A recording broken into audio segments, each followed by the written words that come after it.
I've also been made aware, a long time ago, that my thought processes and decision making process is, let's say, less than normal. I do things in a completely different way. I don't run on ego. I'm always changing, adapting, evolving, overcoming. I'm always doing things, and some of my decisions make no sense until 6 months later when the original thought I had about this decision making process that I followed through on comes to fruition, and I understand that. Well, I have outstanding pattern recognition, not just for others, but also for myself. And in order to continue on the upward trend of personal growth and knowledge and clarity and wisdom, I must recognize not only external patterns, but also my own. And I must be playing an active role in choosing my course of action, my thought patterns, my emotional patterns, my energetic signature, and my reactions. And I have to be cognizant of that at all times in all situations. Because I've made myself conscious of that, because I've done the work to start rewiring myself in the way I think, I kind of got almost addicted to personal development and self-growth. I kind of got real deep dives into knowledge about things and subjects that just don't even make sense to most people because they don't understand the foundational basis of anything is possible. Once I removed all limitation from myself and didn't allow anybody else to place limitations on me, I began this exponential growth journey. And I can do things, and I can adapt to things, and I can react and respond to things with a place that's not coming from ego, but coming from analysis. That's coming from everything is a learning experience. There is no such thing as failure. There's no such thing. If you learned from it, if you failed and you learned from it, you still didn't fail. So, everything is a learning experience. If you take the lesson, you never fail. And I have that mentality. I realized that I have made plenty of mistakes. Plenty, but those were all learning experiences. And because I took that knowledge of this was a mistake, don't repeat it, and move that forward into my forward thinking mode, I'm able to treat every situation, every circumstance, every interaction as a capability to learn more about the psychology of human nature. And the reason they can't put me in a specific box is because I'm constantly evolving. I don't follow a specific psychological structure or a specific personality type. I've learned about many different personality types, and I've taken and integrated knowledge from a bunch of different types, and instead of sticking to a script, it seems like to the outside looking in all over the place, but really what it is it's not chaotic at all. It's just taking what fits and leaving the rest. And if something doesn't fit, I don't necessarily have to conform to every standard based on normal psychological patterns. And I operate from a place of expanded consciousness as well. So I'm constantly taking in new information and new ideas, and I'm learning how to apply them and integrate them, and I'm learning how to better myself more and more every day. And because this self-growth and personal expansive journey is so prevalent in my life, I don't really have too much time for normal, average, everyday nonsense. If you don't have a conversation that comes with some depth, believe me, I could sit around and I could chop it up a little, make some jokes, but for the most part, those are short-lived experiences. I'll enjoy myself. We'll take a little time, maybe 10, 15 minutes, and then I'll walk away, and that's the end of the interaction, and that's the end of the relationship, and I'm okay with that. If you have depth, if you have wisdom, if you have knowledge, we will communicate.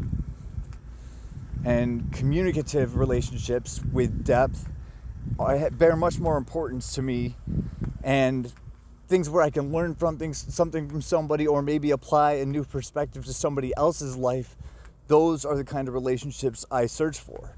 And I like to be in relationships that are mutually beneficial, filling each other's cups in some way, shape, or form. It doesn't have to be financially. It doesn't have to be, because of status or whatever, because I don't really care about those things.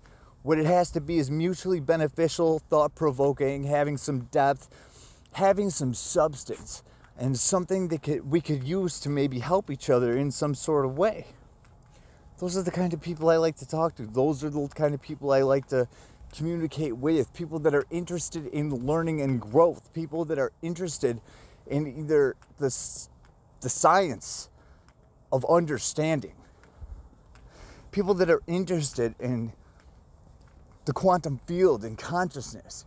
People that are interested in artificial intelligence and self-aware models and adaptability and growth and expansion on a conscious level. People that understand how quantum computing and processing actually functions. I'm interested in surrounding myself with intelligent people because I'm an intelligent person.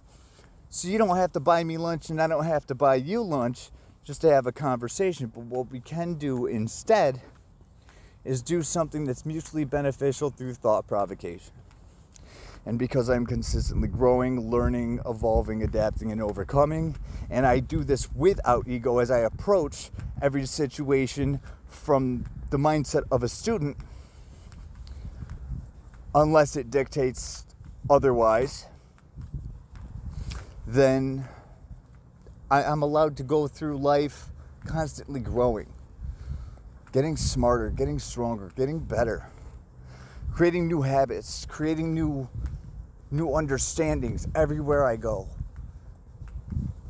I get to be the student and the teacher at the same time, because when I come to a place of realization or a new place of understanding, I like to give that to all of you after I form the thought, use it, and articulate it properly.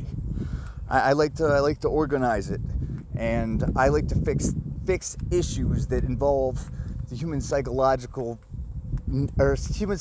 nature. I like to dissect things like societal construct and social hierarchies. I like to dissect the whole purpose and the bigger picture understanding of why they exist, while keeping myself outside of it, because I do much better independently, autonomously. I respond best to my own mind's processing, and I realized that a long time ago. If I tried to think like somebody else, I might be able to understand why they think the way they do, but that doesn't necessarily work for my own processing function. So it becomes in a way kind of an experiment in human understanding when I'm communicating with somebody else or learning their learning styles. Not necessarily that I'm going to integrate it into my life or my world, because I'm self-aware. So I know me, and I know how I think, I know how I operate, I know how my mind works. And all of this self-awareness and self-actualization actually brought me to a place of being a conscious co-creator of my own internal structure. And that was incredibly beneficial to getting me to where I am today, because I wasn't following the trends, I wasn't following the cues, I wasn't doing what everybody else is doing just because they were doing it. I don't care about being cool, and I really don't care about opinions, especially from people that have no right to have one, because they have no idea what I'm talking about in the first place. So I'm okay with standing alone. I'm okay with being good. I know how to swim. I'm pretty good at it. So I really don't need anybody or anything to tell me how I should be living my life or my day. And because of this, and because I take information from everywhere like a sponge, and I dissect it all, and I get what I want from it, what I need from it, and then leave the rest away to not oversaturate my neuroplasticity and move forward with a whole new thought process that's, individual to me, I'm able to succeed in things that most people aren't. This is quantum thinking. This is not linear. If everything is connected, then you have to learn parts of every system and structure that a certain thought train belongs in order to make those connections and get a more complete picture. It's just quantum thought process instead of linear. So, have a good day.